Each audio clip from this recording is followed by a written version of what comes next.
Salam TAYTB. Jumpa lagi di One World Outlook Weekly Market Update. Saya Ahmad Enver, siap memberikan informasi dan analisa pasar terkini, global dan domestik untuk membantu Anda memilih strategi investasi terbaik. Tekanan eksternal terbukti semakin variatif, bahkan dengan pandemi yang masih membelenggu. Ketidakpastian geopolitik, kebijakan, hingga ekonomi pun masing-masing telah mendasari volatilitas di pasar sejauh tahun ini, sehingga dampaknya terhadap perlambatan pemulihan ekonomi menjadi salah satu resiko utama yang patut diantisipasi. Terlebih di bulan lalu, Dana Moneter Internasional telah merevisi turun proyeksinya terhadap pertumbuhan ekonomi global untuk tahun ini menjadi 3,6%, lebih rendah dari 6,1% di tahun 2021. Resiko akan pelemahan lebih lanjut masih cukup terbuka, khususnya jika tensi geopolitik di Ukraina berlangsung berkepanjangan. Namun, menjadi kabar positif dari dalam negeri adalah bertahannya momentum pemulihan ekonomi di sejauh tahun ini terlepas berbagai tekanan domestik maupun eksternal sebelumnya. Di awal minggu ini, Badan Pusat Statistik melaporkan bahwa ekonomi Indonesia berhasil tumbuh sebesar 5,01% secara tahunannya di 3 bulan pertama tahun ini, melanjutkan tren pertumbuhan 5,02% dari penghujung triwulan tahun lalu.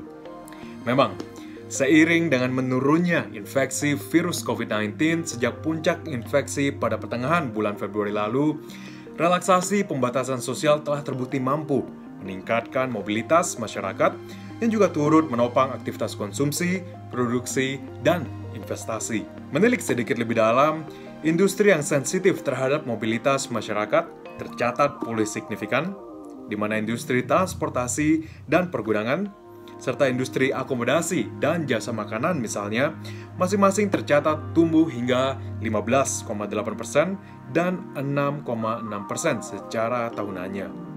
Secara keseluruhan, konsumsi domestik dan aktivitas investasi pun telah menjadi dua faktor utama yang menopang pertumbuhan ekonomi Indonesia di triwulan pertama tahun ini.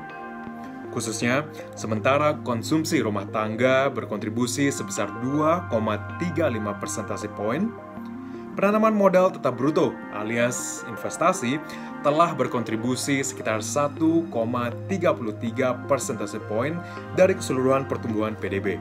Lebih lanjut, di tengah tingginya harga komoditas di pasar global, aktivitas ekspor yang mampu tumbuh lebih kuat dari impor juga turut mendorong komponen net ekspor untuk mampu berkontribusi sekitar 0,82 persentase poin. Kedepannya, terdapat indikasi bahwa momentum pertumbuhan ekonomi akan mampu bertahan.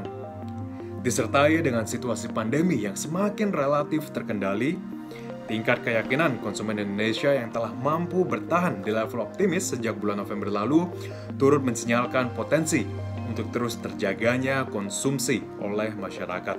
Terhadap aktivitas industri, akselerasi PMI Manufaktur Indonesia di bulan April menuju level 51,9 mengindikasikan bahwa terjadi kenaikan produksi, pesanan, dan pembelian, serta serapan tenaga kerja baru. Dengan impor barang modal dan bahan baku yang masing-masing masih tumbuh signifikan di sejauh tahun ini, mensinyalkan bahwa aktivitas produksi, investasi, dan agregat permintaan secara keseluruhan masih positif.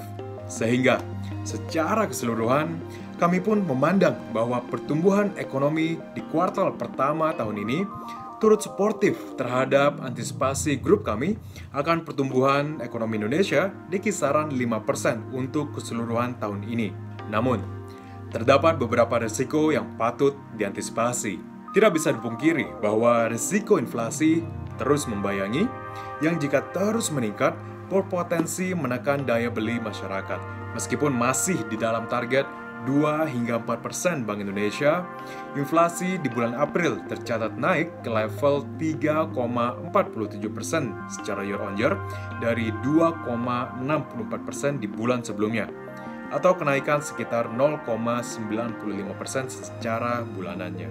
Sementara memang, kenaikan inflasi khususnya pada kelompok makanan dan transportasi sejalan dengan meningkatnya aktivitas ekonomi seiring dengan dampak musiman bulan Ramadan.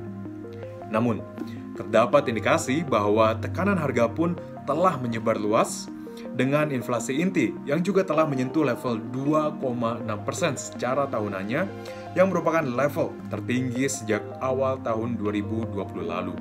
Sehingga, dengan latar belakang lonjakan inflasi baik di dalam negeri maupun global, ruang untuk kenaikan suku bunga oleh Bank Indonesia pun kami nilai cukup terbuka di tahun ini.